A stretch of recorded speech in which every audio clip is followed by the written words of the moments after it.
అందరికీ నమస్కారం. ఈరోజు మనం అమ్మవారైనటువంటి లక్ష్మీదేవి గురించి 2 ముచ్చట్లు చెప్పుకుందాం.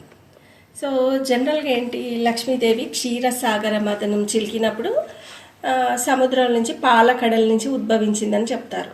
సో ఎక్కడ ఉంటుందంటే ఉప్పులో ఉంటుందని కొందరు, విష్ణు వక్షస్థలంలో ఉంటుందని కొందరు ఇలా చెప్పుకొస్తారు కదా.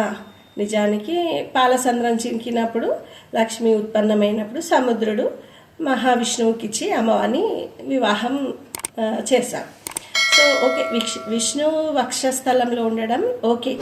ఇంకా మిగతా ఏంటంటే అసలు ఎక్కడ ఉంటుంది లక్ష్మీదేవి అని అంటే, ఏనుగు యొక్క మస్తిష్క్, ఇది ఉంటుంది కదా మస్తకం, ఏనుగు యొక్క తలలో అక్కడ కొలువై ఉంటుందంట. అందుకే ఏనుగుకి ఇక్కడ కుంకుమ పసుపు గంధంతో పూజ చేస్తారనమాట. ఇంకా రెండవది ఎక్కడ ఉంటుంది, ఆవు యొక్క పృష్ఠ భాగం అని అంటారనమాట. అందుకే చాలామంది ఆవు యొక్క వెనక భాగం అంటే సైడ్లకి ఆ పృష్ఠ భాగం అంటారనమాట.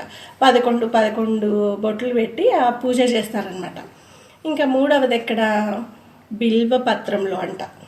సో బిల్వపత్రం అయిపోయిన తర్వాత నాలుగవది ఎక్కడ అంటే, కమలం ఉంటుంది కదా, లోటస్ మధ్యలో కర్ణిక అంటారు. ఆ మధ్య భాగంలో కొలువై ఉంటుందంట. ఇంకా 5వ స్థానం స్త్రీ యొక్క పాపిడిలో కొలువై ఉంటుందంట ఎర్రగా. అందుకే స్త్రీ యొక్క సిరి అంటారు. సిరి అంటే లక్ష్మీదేవి కదా. సో పాపిడిలో కుంకుమతోని అలంకరణ చేస్తారనమాట. ఇదండి ఈ 5 ప్లేస్లలో లక్ష్మి కొలువై ఉంటుందని చెప్పేసి ఆయా భాగాలకు అంత ప్రాధాన్యత ఉంటుందన్నమాట. లక్ష్మీదేవి 5 ప్లేస్లలో కొలువై ఉంటుంది అనమాట.